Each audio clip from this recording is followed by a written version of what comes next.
늘 우리와 함께 하시며 우리 기도와 간구에 응답하시는 주님, 때로는 우리 주님의 그 능력과 권위, 주님의 놀라움에 너무 무디게 반응하며 우리 스스로의 힘으로 주님 앞에 나아가지 못할 때가 너무나 많았습니다. 하나님, 하지만 이 시간 우리 주님 다시 한번 소망 붙들고 예수 그리스도의 그 십자가 붙들고 우리 구원자 되신 우리 주님을 의지하여 보혈 의지하여 다시 한번 주 앞에 나아가오니 우리 가운데 함께하여 주시고 우리 예배의 주인이 되어 주시며 우리 기도의 응답자 되어 주시옵소서. 감사 찬양 오직 주께만 돌립니다. 예수 그리스도 이름으로 기도하였습니다. 아멘.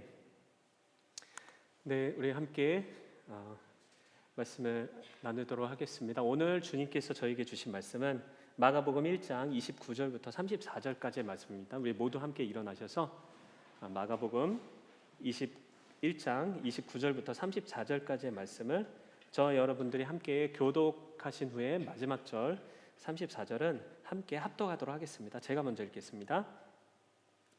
그들은 회당에서 나와 곧바로 야고보와 요한과 함께 시몬과 안드레의 집으로 갔습니다. 시몬의 장모가 열병으로 앓아누워 있었습니다. 사람들은 즉시 이 사실을 예수께 말씀드렸습니다. 그래서 예수께서 그 여인에게 다가가셔서 손을 잡고 일으키셨습니다. 그러자 그 즉시 시몬 장모의 열이 떨어졌습니다. 곧바로 그 여인은 그들을 시중들기 시작했습니다. 저녁해진 후에 사람들이 아픈 사람들과 귀신 들린 사람들을 전부 예수께로 데려왔습니다. 온 동네 사람들이 문 앞에 모여들었습니다. 예수께서는 온갖 병에 걸린 사람들을 많이 고쳐주셨습니다. 그리고 많은 귀신들도 내쫓아 주셨습니다. 예수께서는 귀신들이 예수가 누구신지 알고 있기 때문에 귀신들이 말하는 것을 허락하지 않으셨습니다. 아멘. 우리 자리에 앉아주시면 감사하겠습니다. 혹시 여러분들 운동 좋아하시나요? 저는 그 운동 중에서도 가장 좋아하는 운동이 있습니다. 바로 축구인데요. 이 한국 선수 중에 지금 최고의 선수를 꼽으라고 하면 둘 중에 한 명, 아니면 셋 중에 한 명, 우리 차범근 감독님을 포함해서 현재 최근에 활동했던 사람들 중에 손흥민이 더 우수하다 또는 박지성이 우수하다, 이런 평가를 굉장히 양분되는 것으로 조사가 많이 됩니다. 이제 손흥민 같은 경우에는 골게터죠. 확실하게 골게터고 윙에서 빠른 속도로 이 수비를 제끼고 이제 골을 넣어주는 그런 역할을 감당하게 되고, 박지성 같은 경우 이제 박지성이 정말 맨유를 포함해서 월드컵이라든지 국대 경기를 많이 뛰지 않았습니까? 근데 박지성의 별명이 두 개의 심장이었어요. 왜냐하면 그만큼 많이 뛰어다녀서 공격에도 가담을 많이 하고 수비에도 가담을 많이 하고 때로는 윙으로 뜹니다. 그리고 때로는 최전방 공격수, 때로는 최후방 수비수처럼 이렇게 멀티플레이를 굉장히 잘하는, 그것을 사람들이 굉장히 높이 평가해서 박지성을 이제 멀티플레이어, 한국의 아주 중요한 핵심 선수였다, 이렇게 얘기를 하는 경우가 있습니다. 이렇듯 우리가 멀티플레이어를 잘하는 것이 요즘에 굉장히 많이 각광을 받고 있죠. 근데 멀티플레이어가 불가능한 그런 직종이 있습니다. 우리 교회의 성도님들도 많이 몸담고 계신 직종인데요. 바로 의료계가 멀티플레이어가 사실 조금 불가능한 그런 곳이죠. 왜냐하면 굉장히 그 중요한 그 스페셜한 이런 분야에 오랫동안 몸담고, 예를 들면 이제 수술을 하기 위해서 눈을 수술한다 그러면 눈을 얼마나 많이 수술을 해본 경험이 있느냐, 또는 뭐 정형외과다 그러면 뼈를 얼마나 잘 맞춰본 경험이 있느냐, 또 이제 내과 같은 경우에 얼마나 이 배 안에 있는 그런 것들을 잘 치료하고 그리고 수술해본 경험들이 있느냐, 이거에 따라서 굉장히 분명하고 정확한 그러한 치유가 필요한 곳, 그것이 바로 의료 쪽이 아니겠습니까? 저는 의료 쪽에 몸담고 있지 않기 때문에 나중에 우리 성도님들께 제가 여러분의 여기 눈이 왜 아픈지 이런 것들을 한번 여쭤보도록 하겠습니다. 오늘 읽었던 본문에 예수님은 치료를 하고 계시죠. 어떻게 보면 치유라고도 할 수 있고 병을 많이 낫게 하고 계십니다. 그러면 이 예수님은 멀티플레이어셨을까요? 아니면 어떤 딱 스페셜한 이런 이 분야만 고치시는 분이셨을까요? 아마 이 성경에서 표현하고 있는 예수님의 그 치료하는 모습은 모든 사람들, 그리고 어떤 병들, 심지어 그것이 육체적인 병을 넘어서 영적인 질병들, 때로는 귀신을 내어쫓기까지 하는 굉장히 다방면에 유능했던 치료자가 바로 예수 그리스도가 아니신가 생각을 해봅니다. 이렇듯 예수님이 어떤 한 사람 또는 그 동네를 치료하시는 오늘 본문의 장면을 보면서 오늘 그러면 예수님이 어떤 치료를 하고 계시는지, 어떤 치유를 하고 계시는지 그 치유의 특징들을 한번 살펴보면서 예수님이 과연 우리의 연약함과 우리의 부족함과 우리 가족의 또는 우리 교회에 또는 내가 몸담고 있는 모든 곳에 어떻게 예수님이 우리를 치유하실 것인가 한번 본문을 통해서 살펴보게 되는 저와 여러분 되시기 소망합니다. 본문의 29절을 제가 읽어드릴게요. 그들은 회당에서 나와 곧바로 야고보와 요한과 함께 시몬과 안드레의 집으로 갔습니다. 이 저번 우리 마가복음 그 설교 가운데서 회당에서 일어났던 일을 제가 설명을 해드렸습니다. 회당에서 예수님이 뭔가 권위 있는 가르침과 그리고 남들에게 볼 수 없는 그러한 영적인 권위를 통해서 사람들이 굉장히 놀라는 장면들이 나왔죠. 이 공적인 장소에서 지금 이동을 하고 있습니다. 어디로요? 집으로. 어느 집이죠? 회당에서 집으로 향하는데 바로 시몬과 안드레의 집으로 이동을 하고 있습니다. 우리 종종 종교인들 저를 포함해서 교회에 오래 다니거나 아니면은 어떤 종교적인 일을 하고 있거나 이 기독교뿐만 아니라 종교적인 일을 만약에 하고 있는 사람들에게 이렇게 물어본다면 어떻게 대답을 할 수 있을까? 예를 들면 이제 저희가 다니는 교회가 정말 더 성스러운 곳인가? 아니면 우리 가정과 집이 더 성스러운 곳인가? 질문을 한번 던져보면 또는 우리의 내심, 우리의 개념과 우리의 상상 가운데는 교회가 뭔가 더 이렇게 은혜가 조금 더 있는 공간 같고 뭔가 더 하나님의 역사가 더 일어나는 그런 공간, 그런 더 물리적인 공간으로 혹시 우리가 생각하고 있을 수도 있습니다. 이때 당시 종교 지도자들도 회당을 더욱 성스럽게 여기고 집은 천하다고 여겼었습니다. 우리 또한 이런 생각에 잘못하면 빠지게 될 수도 있는 거죠. 물론 교회도 좋은 곳이고 우리의 가정도 좋은 곳이 되어야 합니다. 그런데 이 가중을 이 뭐가 더 높고 낮음을 우리는 구별할 수 없다는 것이죠. 예수님은 회당에서 집으로 향하고 계십니다. 예수님은 이 제자들의 집을 아마 가정을 소중하게 여기신 것 같습니다. 시몬과 안드레의 집이라는 말의 표현에 보면 시몬은 아마 결혼을 한 상태 같아요. 이 나중에 보면 이 시몬 베드로의 장모님이 등장하죠. 근데 아마 안드레는 아직 결혼하지 않았을 수도 있습니다. 왜냐하면 시몬과 안드레의 집, 그러면 안드레가 어떻게죠? 같이 살고 있었던 거잖아요. 그러면 어부의 일을 도와가면서 같이 그곳에 거주했었던 것 같습니다. 공간은 이제 회당에서 집으로 이제 이동하는 장면을 저희가 알게 됐어요. 그러면 시간은 어떻죠? 예수님께서 회당에서 가르치신 그 시간은 바로 안식일이었습니다. 그리고 안식일이 이제 거의 끝날 무렵에 집으로 사역을 마치고 이동하시는 것이 바로 시간이었어요. 그런데 보면 계속해서 안식일이었다는 것을 알 수가 있습니다. 유대인들의 하루의 시작은 저녁이었어요. 그러므로 예수님이 집에 도착했을 때는 아직 안식일이었을 것입니다. 우리는 이 배경을 봤을 때 이 공적인 영역의 어떤 회당에서 가르치시고 치유하시는 그런 장면뿐만 아니라 뭔가 사적인 영역처럼 보이는 집과 가정, 그리고 시간상에서도 안식일, 우리 정말 이 뭔가 주님의 일이 일어날 것 같은 그런 안식일, 그것이 계속 이어져서 우리 집까지 이어져 오르는, 우리 시간과 공간에 어떤 제약을 받지 않으시는, 딱 안식일이 이제 끝났고 공간이 이제 벗어났으니까 나는 이제 더 이상 나의 사역은 끝이야. 예수님이 과연 그렇게 생각을 하셨을까? 안식일의 범주를 뛰어넘으실 뿐만 아니라 이런 공간적인 범주를 뛰어넘으시는 예수님을 오늘 우리는 29절에서 발견할 수가 있다는 것입니다. 이렇게 어떻게 보면은 굉장히 사적인 공간이었던 집처럼, 이 가정처럼 보이는 곳에서 예수님은 기다리지 않으시고 치유를 시작하셨다는 거죠. 사역을 시작하셨다는 거죠. 심지어 마가복음에서 이 집은 예수님이 제자들을 만나고 대중들로부터 떠나서 시간을 보낼 때 많이 사용되는 곳이라고 표현을 하고 있습니다.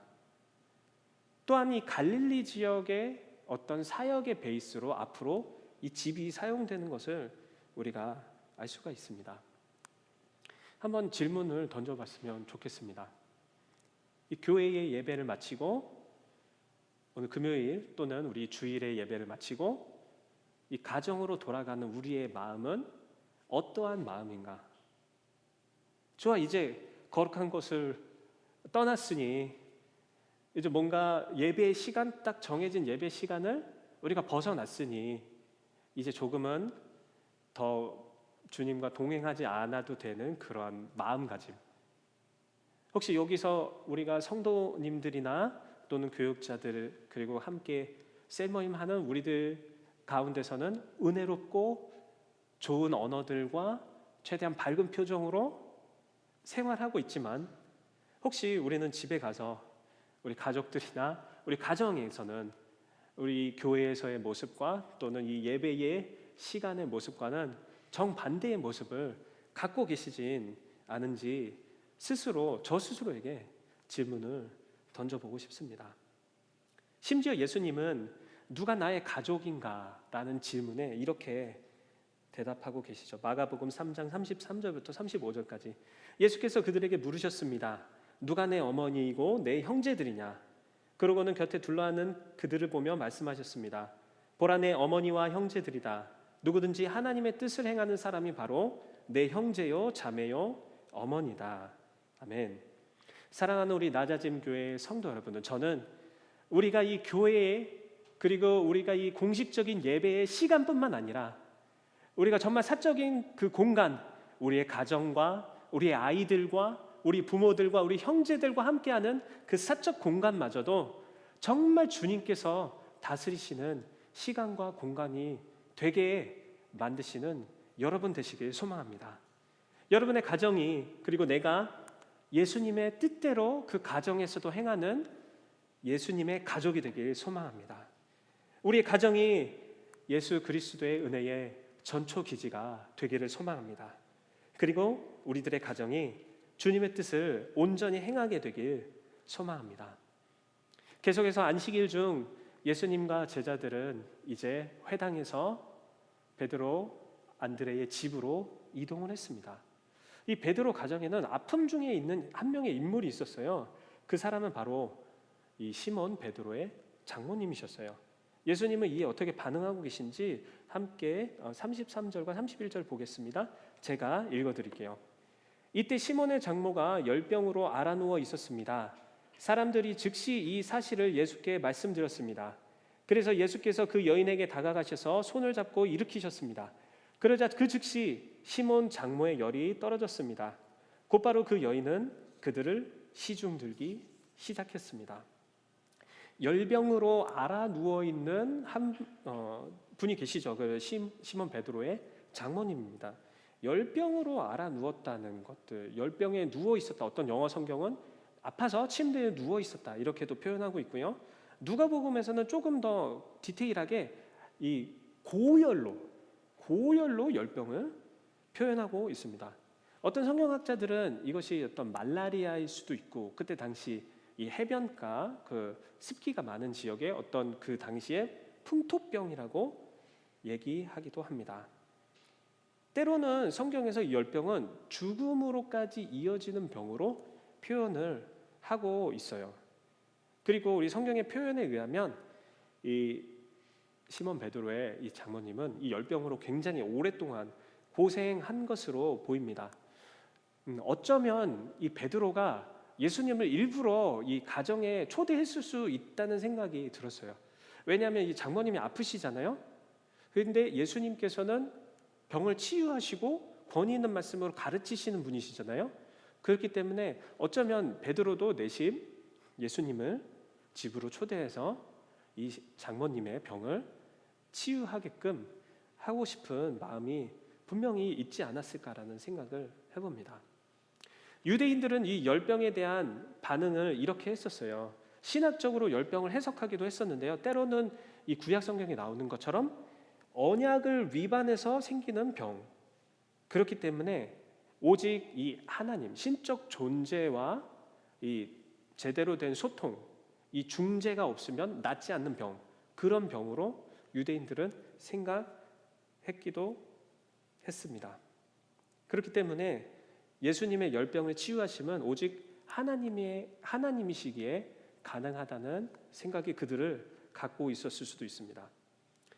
이렇게 열병에 대한 여러 가지 해석들이 있는데 제가 재밌는 해석을 하나 발견했어요. 그 한국에 있는 삼일교회라는 그 송태근 목사님이 한 강의에서 이렇게 얘기를 하시더라고요. 장모의 열병을 이 목사님은 어떻게 해석을 하셨냐면 일반 질병이 아니라 화병으로 해석을 했습니다. 화병이 아니라, 왜냐하면 이게 명사로 딱 쓰여지는 게 아니라 어떤 분사로 사용되고 있어서 어떤 질병의 딱 종류가 아니라 어떤 뭐냐면 계속적인 행동의 형태, 그러니까 뭔가 열받는 일이 있었다는 거예요. 그러면서 덧붙여서 설명을 하시기를, 아니 베드로랑 지금 안드레가 갑자기 생업을 때려친 거 아닙니까? 자기 그 아내와 그 가족들을 먹여 살려야 될 일을 때려치고 예수님이라는 그 사람을 쫓아서 뭔가 달려가겠다는 거 아니에요. 인생을 내바쳐서 살아가겠다는 거 아니에요. 장모님 입장에서 얼마나 이 뒷골이 띵할 정도로 화병이 났을 수도 있다고 얘기를 들었습니다. 근데 저는 이 해석도 굉장히 공감이 많이 되었던 것 같아요. 저도 이제 캠퍼스 간사를 하겠다고 저희 부모님한테 말씀드린 순간 저희 아버지께서 뒷목을 잡고 6개월 동안 저에게 한마디 말도 하지 않으셨습니다. 화병이죠. 충분히 이해가 돼요. 제 애들이 저랑 완전 다른 제 생각과 전혀 다른 길로 갈 때 화가 나죠. 지금 말 안 듣는 것도 그런데 인생의 중요한 결정을 그렇게 한다고 생각을 해보세요. 또는 우리의 동생이 또는 우리의 언니 오빠가 우리 친척 중에 한 명이 그런 선택을 했다고 생각을 해보십시오. 어떤 해석이든지 간에 재미있는 것은 예수님께서 먼저 다가가시지 않으셨다는 거예요. 누군가 아픔이 있는 사람, 그 사람을 소개해서 예수님께 이끌어 왔다는 것이에요. 그렇다면 예수님이 냉랭하신 분이냐? 그런 분이라는 것이 아닙니다. 주님께서는 한 사람에게 초점을 맞추시고, 그리고 그 한 사람을 불쌍히 여기는 다른 사람이 예수님에게 부탁했을 때 절대 뒤돌아보지 않으시는 분이셨다는 거예요. 절대 거부하지 않으시고 그에게 다가가셨다는 것입니다. 사실 예수님께서 꼭 아픈 사람들을 치료해 주셨어야 됐나요?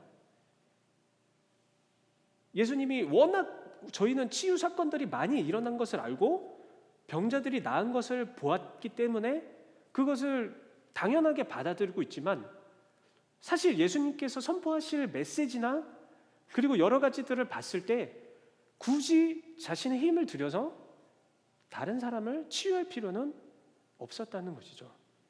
그럼에도 불구하고 베드로가 예수님을 자신의 집으로 안내하고, 그리고 다른 사람들이 이 아픈 장모님에 대해서 이야기했을 때 예수님께서는 그 은혜롭고 자비로운 반응을 통해서 예수님의 성품을 우리들에게 보여주고 계십니다. 어떻게 보여주고 계신가요? 아까 우리 본문을 통해서 보았던 것 세 가지 표현이 나오고 있죠. 예수님께서 이 시몬 베드로의 장모에게 다가가셔서 손을 잡고 일으키셨다라고 표현하고 있습니다. 손을 잡아서 일으키셨다. 즉각적이고 완전한 치유를 의미하고 있습니다. 이 마가복음에서 이 단어들이 또 어디서 사용되는지를 제가 한번 찾아봤는데요.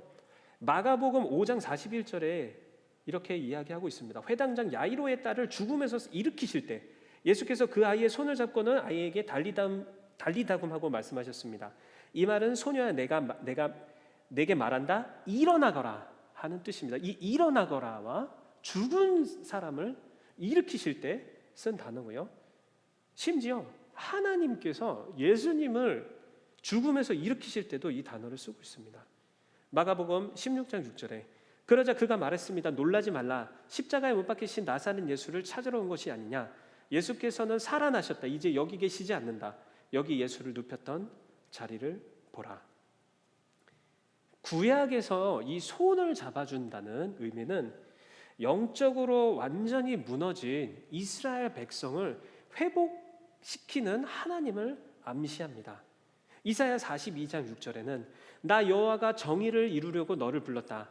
내가 내 손을 잡고 지켜줄 것이니 너는 언약의 백성이 되고 이방의 빛이 되며. 시편 73편 23절엔 이렇게 이야기하고 있습니다. 그럼에도 불구하고 내가 항상 주와 함께 있습니다. 주께서 내 오른손을 붙들어 주십니다. 아멘. 예수님께서는 다가가셔서 손을 잡고 일으키셨죠. 열병이 떠나갔죠. 육체의 질병뿐만 아니라 어떻게 보면 영적으로도 마음적으로도 아까 얘기했던 어떤 화병의 종류일지도 모르는 어떤 사람에 대한 실망, 어떤 사람에 대한 정말 이 뼈아픈 내 영혼의 상처, 그것들마저도 주님께서 해결해 주실 수 있다는 것이죠. 완전한 치유를 받았다는 거예요.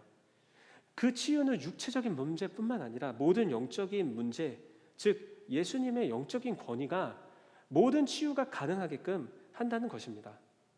또한 그 치유로만 끝나는 것이 아니라 주님과의 관계가 회복되는 장면을 우리는 볼 수가 있어요. 예수님의 권위를 인정하는 장면을 볼 수가 있습니다. 예수 그리스도가 진정한 치유자임을 이 장모가 깨달아 알게 된다는 것입니다. 왜요? 이 치유받은 즉시 장모가 뭐를 하고 있습니까?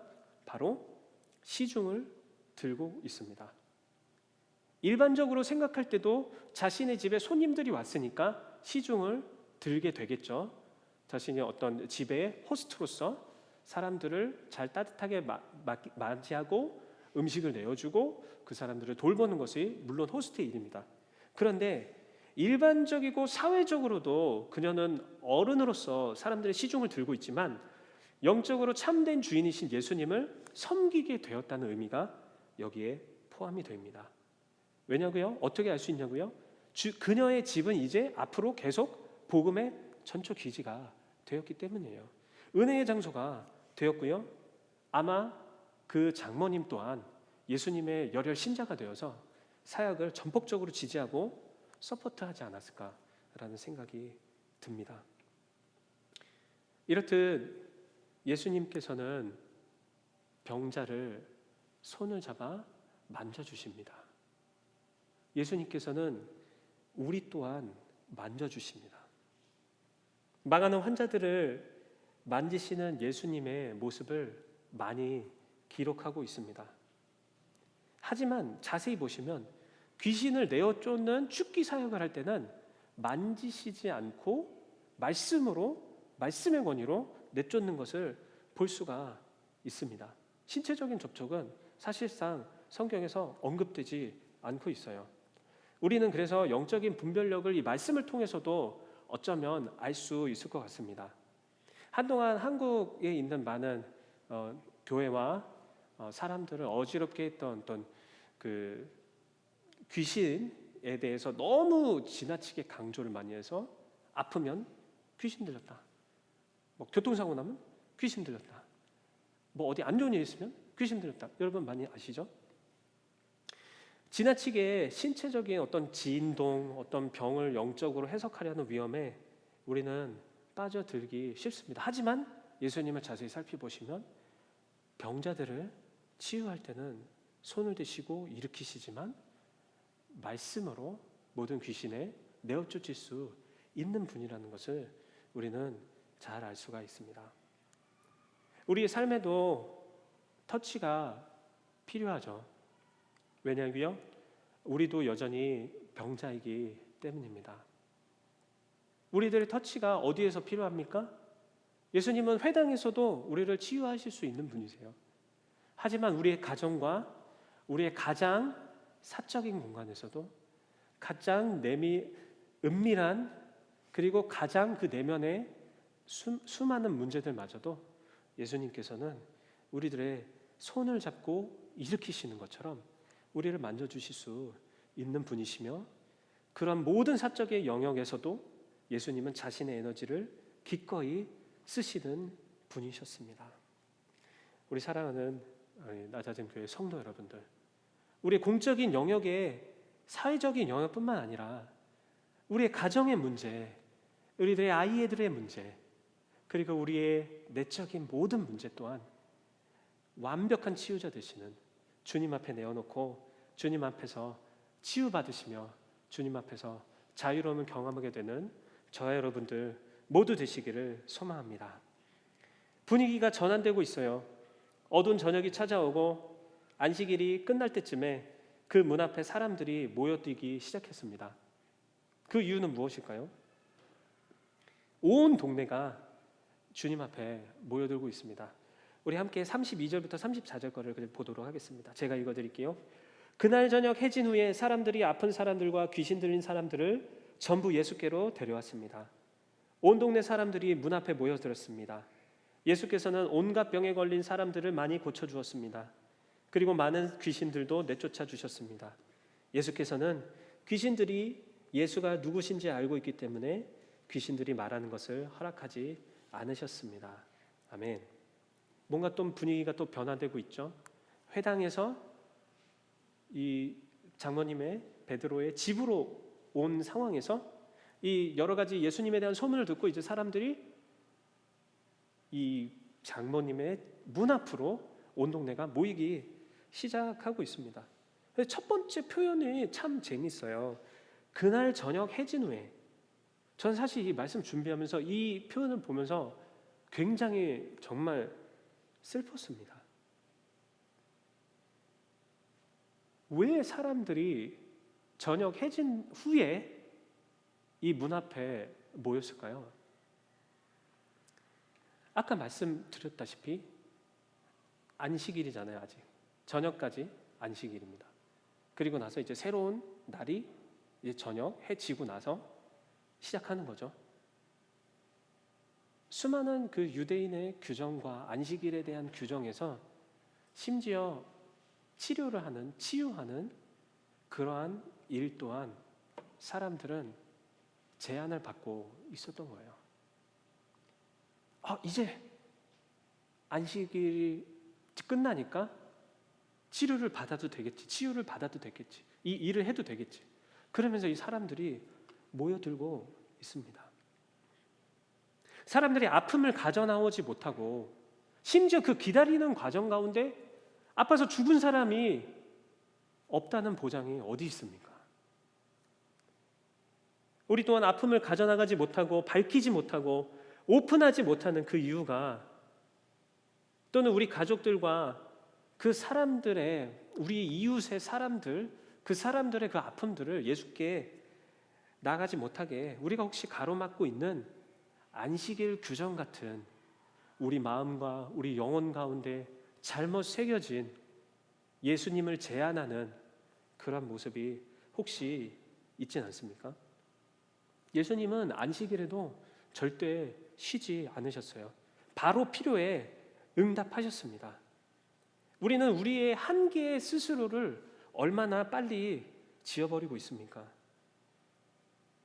전 동네가 예수님께 아픈 사람들과 귀신 들린 사람들을 데려오고 있습니다. 어떻게 보면 이 동네가 이곳에 모였다는 얘기는 병자뿐만 아니라 귀신 들린 사람뿐만 아니라 예수님의 소문을 들은 사람들 그리고 아픈 사람들을 데려 나오는 그 모든 사람들을 의미하고 있는 것이 아닐까요? 사람들은 소문을 듣고 모이고 있는 것입니다.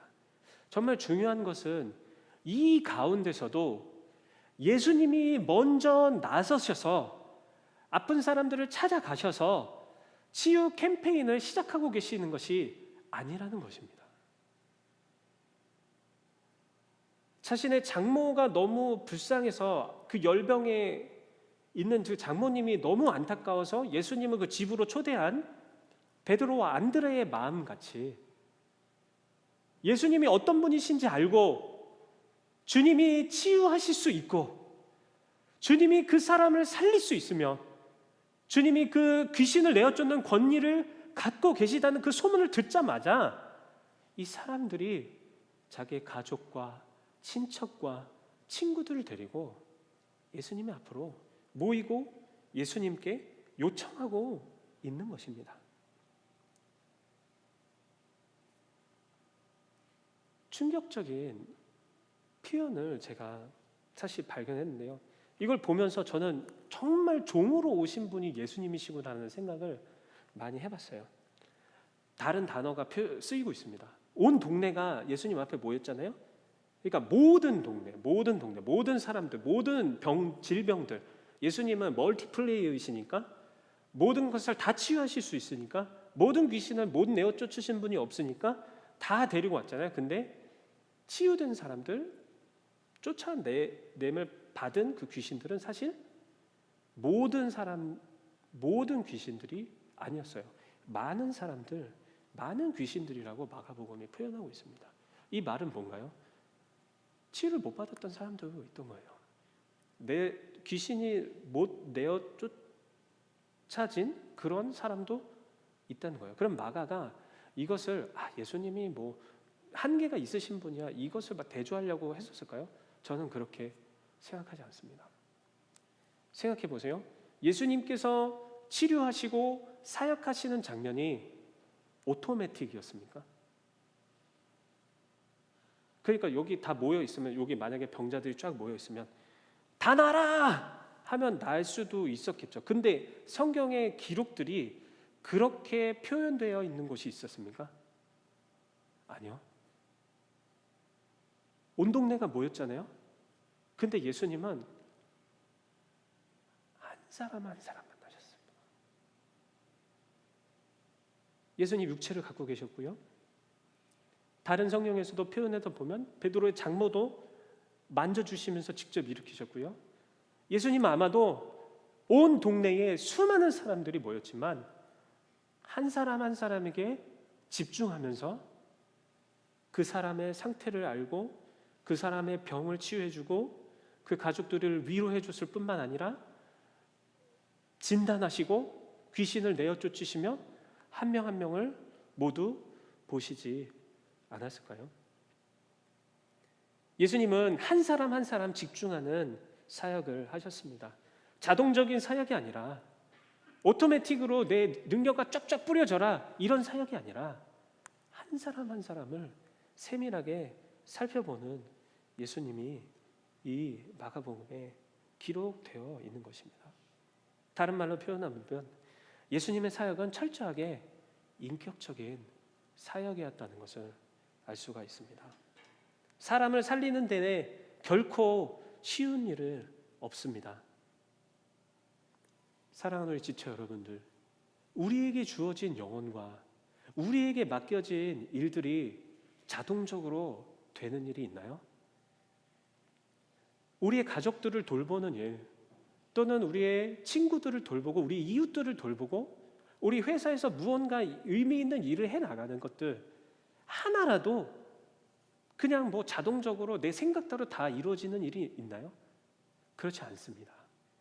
우리는 여전히 사람들을 돌볼 때 한 명 한 명에게 집중해야 되고, 우리의 자녀들을 돌볼 때 3명이 모두 달라요. 저희 자녀들 3명의 색깔이 모두 다릅니다. 성격도 다르고요. 한 명 한 명을 다 집중해서 만나고 돌봐야 됩니다. 셀 모임 할 때요, 어떻습니까? 셀 그룹들 한 명 한 명이 모두 다 다른 각자의 기도 제목과 상황들이 있지 않습니까? 여기 모여 계신 모든 성도님들 또한 각자 모두 다른 기도 제목과 다른 상처와 다른 아픔과 다른 해결해야 될 문제들이 있는 거 아닙니까? 주님께서는 우리들에게 인격적으로 다가오셨을 뿐만 아니라 우리 사역 가운데서도 우리가 한 명 한 명 한 사람에게 집중하여 그들의 인격적인 사역을 하기 원하신다는 것입니다. 주님은 인격적이셔서 한 명 한 명을 만나셨지만 결코 스페셜리스트는 아니셨어요. 멀티플레이셨죠. 주님이 못 고칠 병은 없었습니다. 육신으로 오신 예수님께도 시간이 걸리는 일이었지만 한 명 한 명 모두 치료하시고 치유하셨다는 것을 우리는 상상할 수가 있습니다. 한 명 한 명 치료하시고 자신의 모든 권위와 에너지와 육체들을 소모하시면서 회당에서부터 계속 이어진 그 안식일의 사역, 그리고 저녁 늦게 모인 그 사람들, 그 중간에 장모의 치유에 이르기까지 예수님은 철저하게, 그리스도는 철저하게 종으로서의 모습으로 우리에게 다가오셨습니다. 우리 사랑하는 성도 여러분들, 기억나십니까? 여러분들이 예수님께 치유받았던 그때 기억나시죠? 저도 대학교 때 정말 큰 은혜를 누리고 제 안에 있는 죄악을 깨닫고 다시 한번 우리 주께 발걸음을 내밀었었던 그런 때가 있었습니다.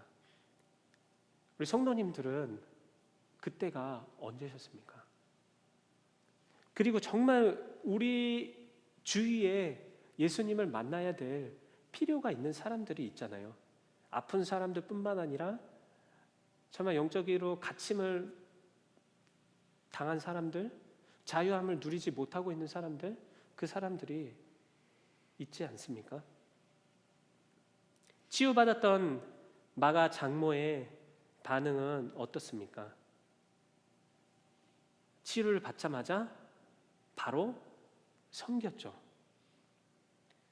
예수님을 만난 많은 사람들의 반응이 어떻습니까? 예수님을 쫓고 예수님을 따르고 예수님을 섬기는 모습을 볼 수가 있습니다.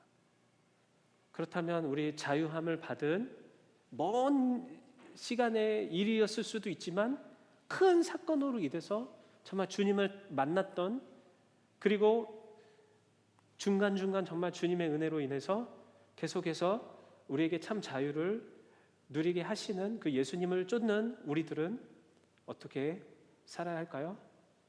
그리고 우리가 정말 기도하고 있는 우리 기도 제목인 우리 가족들과 우리 온 동네 사람들, 그 사람들은 그 변화 이후에 어떤 삶을 살아야 할까요? 바로 섬김의 삶을 살아야 한다는 것입니다. 이 장모님이 예수님과 그 가족 그 집에 방문한 사람들을 섬겼다는 단어는 바로 예수 그리스도께서 세상을 섬기다의 그 단어와 동일한 단어 디아코네스 사용하고 있습니다. 예수님은 섬김을 받으려 함이 아니라 섬기려 하고, 이 단어가 바로 그 단어입니다. 우리 사랑하는 교회 가족 여러분들, 생각을 한번 해봤으면 좋겠어요. 베드로전서 사실 9장 5절에는 베드로의 아내도 등장을 하고 있습니다. 이 장모님에 대해서 우리가 많이 들었지만 베드로의 아내에 대해서는 사실 많은 얘기를 듣지 못했던 것 같습니다. 이 장모님뿐만 아니라 이 베드로의 가족이었던 아내도 이 성경에 기록되어 있는데 그 이후에는 사실 별다른 기록이 없습니다. 근데 그 클레멘트, 알렉산드리아에서 활동했던 이 클레멘트라는 이 사람, 초대교회의 지도자가 이 베드로의 아내에 대해서 기록한 장면이 나오고 있어요. 이 클레멘트가 기록하기에 이제 베드로의 아내가 심지어 베드로보다 먼저 세상을 떠났는데, 베드로보다 먼저 갔지만 그녀는 자신의 신앙을 지키면서 죽음을 당했다. 그러니까 무슨 얘기냐면 순교의 길을 갔다는 사실이에요. 베드로가 예수 그리스도를 자신의 집으로 초대하고 그리고 자신의 모든 약점들을 주님 앞에 노출하고 그리고 주님께서 진정한 권위를 가지고 계신 분이라는 것을 알고 그 가정을 맡겼을 때 장모님뿐만 아니라 사실 베드로의 아내 또한 예수 그리스도를 쫓는 제자가 되었다는 것을 알 수가 있습니다. 더 나아가서 우리 수많은 동네 사람들은 예수 그리스도의 소문을 듣고 그들에게 찾아왔고 예수님은 한 명 한 명을 치료하셨습니다.